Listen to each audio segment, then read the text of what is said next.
Hello प्यारे बच्चों। आज की कहानी का नाम है झूठी लड़की। एक ज़माने में एक धूप वाले छोटे शहर में एक खुश मिजाज लड़की नादिया रहती थी। उसकी आंखें चमकती थीं और दिमाग बहुत जासूस से भरा हुआ था। नादिया कहानियाँ सुनाना बहुत पसंद करती थी और शुरू में सबको उसकी छोटी कहानियाँ बहुत पसंद आती थीं।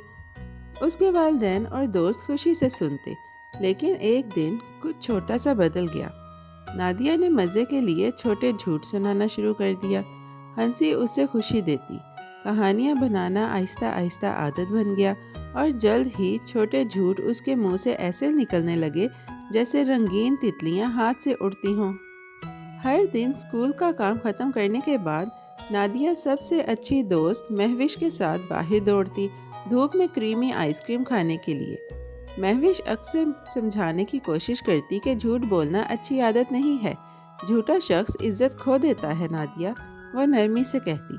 लेकिन नादिया हंसती और सर हिलाती, महविश को संजीदगी से नहीं लेती। हत्ता कि जब स्कूल में उसके नंबर कम आते, वो मुस्कुराते हुए वालिदैन से कहती कि उसने अच्छा काम किया।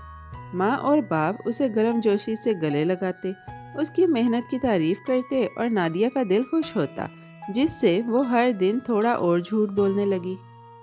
एक धूप भरी दोपहर फोन खुशी से बजा। हेलो नादिया, मैं कंवल आंटी हूँ।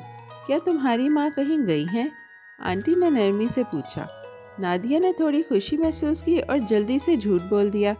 मैं नहीं जानती, वो आज आपके साथ नहीं आ सकती। उसका दिल थोड़ा तेज धड़का। आहिस्ता आहिस्ता नादिया हर मौके पर सच को लंबा करने के तरीके ढूंढने लगी। वो दोस्तों को कहानियां भी सुनाने लगी कि उसके चचा ने दूर दराज मुल्क से नया कंप्यूटर या चमकती हुई गुड़िया लाई। उसके झूठ हवा में खेलती हुई बबल्स की तरह तैरते। आधे घंटे बाद फोन दोबारा बजा, जैसे खामोश बाग में घंटी बज रही हो। कंवल आंटी की आवाज़ ने नादिया की माँ के लिए पूछा और अचानक नादिया जम गई। उसका पहला झूठ पकड़ा गया था। उसकी रीढ़ की हड्डी में छोटी सी लर्जिश दौड़ गई। उसने नहीं सोचा था कि ये होगा। खौफ ने उसके पेट को गुदगुदी की तरह छुआ और वो सोचने लगी कि क्या कहे। उसका दिल ढोल की तरह धड़क रहा था।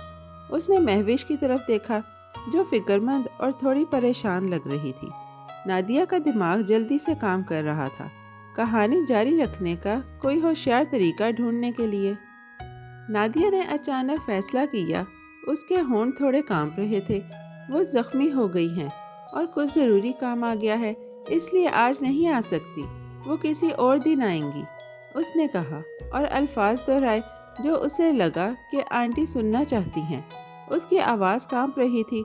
जब झूठ उसके मुंह से निकला, आंखों में आंसू आना शुरू हो गए और एक हल्की सी हिचकी निकली। उसी वक्त माँ पहुंची और नादिया की परेशानी देखी। उसने नादिया को नरमी से गले लगाया, समझते हुए कि उसका छोटा दिल खौफ और उलझन से भरा है। नादिया के गाल आंसुओं से भीगे, लेकिन माँ के बाजू महफूज और गर्म लग रहे थे। अगले दिन दोपहर के खाने के वक्त नादिया धूप वाले स्कूल के सहन में महविश के साथ खामोशी से बैठी थी। सादिया दौड़ी आ गई। उसका छोटा सा चेहरा फिक्र से भरा हुआ था। नादिया, तुम्हारी माँ ने फ़ोन किया, क्या कहा, कब आएंगी? वो कामती आवाज़ में बोली।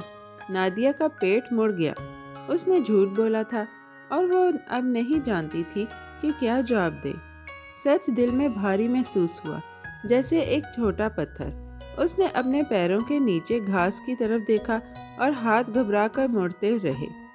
धूप भी उसके दिल के अंदर मुड़ती हुई खौफ को नहीं दूर कर सकी। नादिया का दिमाग तेज काम कर रहा था। उसने आंटी के अल्फाज याद किए और नरमी से दोहराए। उसकी आवाज़ छोटी थी, तकरीबन सरगोशी, और वो बहादुर लगने की कोशिश कर रही थी। झूठ भारी महसूस हुआ और उसका दिल ढोल की तरह धड़क रहा था। आंसू उसके गालों से बहने लगे और सच दूर लग रहा था। लेकिन उसकी माँ की आंखें समझदारी से भरी उसकी मुलाकात की। माँ की पुरसुकून मौजूदगी ने नादिया को महफूज महसूस कराया। हत्ता कि वो रोती रही। पहली बार उसे एहसास हुआ कि झूठ बोलना उसे खुशी नहीं बल्कि नर्वस और खौफजदा कर सकता है। चंद पुरसुकून दिनों के बाद महफिश एक बड़े दरख्त के साए में नादिया के पास बैठी। नादिया, उसने नरमी से कहा, तुमने कंवल आंटी से क्या कहा? جھوٹ مت بولو، سچ بتاؤ۔ اس کی آواز نرم تھی لیکن سمجھداری بھری تھی۔ نادیہ نے اپنی دوست کی طرف دیکھا، سوچا کہ اس نے کتنی مزاحیہ کہانیاں بنائی اور کتنی پریشانی پیدا کی۔ اسے تھوڑی شرم محسوس ہوئی۔ جھوٹ کے رنگین بلبلے اس کے دماغ میں پھٹ گئے، صرف خوف اور الجھن کی خالی آواز باقی رہ گئی۔ نادیہ نے سمجھا کہ چھوٹے جھوٹ بھی مسئلے اور اداسی پیدا کر سکتے ہیں۔ نادیہ نے گہری سانس لیتے ہوئے فیصلہ کیا کہ وہ بدل جائے گی۔ اس کے چھوٹے دل نے ایک خاموش وعدہ کیا۔ وہ ایماندار اور بہادر بننا چاہتی تھی۔ آہستہ آہستہ اس کے چہرے پر چھوٹی مسکراہٹ لوٹ آئی۔ اس نے سوچا کہ وہ سچ بولے گی، والدین اور دوستوں کے خوش اور بھروسہ مند چہرے دیکھے گی۔ یہ احساس گرم تھا، جیسے دھوپ کھڑکی سے اندر آ رہی ہو۔ ہر سوچ کے ساتھ جھوٹ چھوٹا اور کمزور لگنے لگا۔ نادیہ کا دل ہلکا محسوس ہوا، جیسے ایمانداری کے رنگین پر اس کے سینے میں ہلنے لگے۔ اسے معلوم تھا کہ محنت لگے گی، لیکن وہ تیار تھی۔ اس دن دوپہر نادیہ مہوش کے ساتھ گھر کی طرف چلی۔ سڑکیں روشن تھیں اور ہلکی ہوا درختوں سے سرسراتی ہوئی گزر رہی تھی۔ نادیہ کا دماغ پچھلے چند دن کے واقعات دہرا رہا تھا۔ وہ خوف، جھوٹ اور سچ بولنے کے سکون کے بارے میں سوچ رہی تھی۔ اسے سمجھ آیا کہ ایمانداری اندھیرے کمرے میں روشن چراغ کی طرح ہے، جو اس کو گرمائش اور روشنی دیتی ہے۔ گہری سانس لیتے ہوئے اس نے سرگوشی کی، میں اب جھوٹ نہیں بولوں گی۔ یہ وعدہ مضبوط محسوس ہوا، جیسے جادوئی اثر۔ اس کے چھوٹے دل کو امید اور حوصلے سے بھر رہا تھا۔ جب نادیہ گھر پہنچی، اس نے ماں کو خوشی سے مسکراتے پایا۔ وہ ماں کی باہوں میں دوڑی اور نرم سرگوشی کی، میں آپ کو مایوس نہیں کروں گی اور اب کبھی جھوٹ نہیں بولوں گی۔ ماں نے اسے مضبوطی سے گلے لگایا، فخر اور سکون محسوس کرتے ہوئے۔ خوف اور فکر ختم ہو گئی۔ نادیہ نے خوشی کی ایک لہر محسوس کی، جو جھوٹ کی خوشی سے مختلف تھی۔ یہ گرم، پرسکون خوشی تھی، جو سچ بولنے سے آئی تھی۔ اس دن سے نادیہ ایماندار رہنے کی پوری کوشش کرتی، سیکھا کہ سچ بھروسہ اور محبت لاتا ہے، جیسے بارش کے بعد نرم کوسے خزاں۔ نادیہ نے ماں سے معافی مانگی اور وعدہ کیا، میں آپ کو مایوس نہیں کروں گی اور اب کبھی جھوٹ نہیں بولوں گی۔ اس کا چھوٹا دل ہلکا ہوا اور جو فکر اسے دبا رہی تھی وہ ختم ہو گئی۔ ماں نے گرم جوشی سے مسکرا کر دیکھا اور نادیہ جان گئی کہ اس نے صحیح فیصلہ کیا ہے۔ جھوٹ کی رنگین مہمات ختم ہو گئی اور ایمانداری اور بھروسے نے ان کی جگہ لے لی۔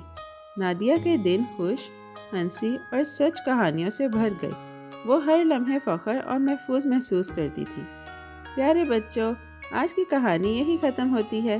بہت جلد ہم ایک نئی اور دلچسپ کہانی کے ساتھ واپس آئیں گے۔ Bye bye. پیارے بچوں، کیسی لگی آپ کو یہ کہانی؟ ایسی ہی مزیدار کہانیاں سننے کے لیے ہمارے چینل کو لائک، سبسکرائب اور شیئر کرنا مت بھولیے گا۔ Bye bye.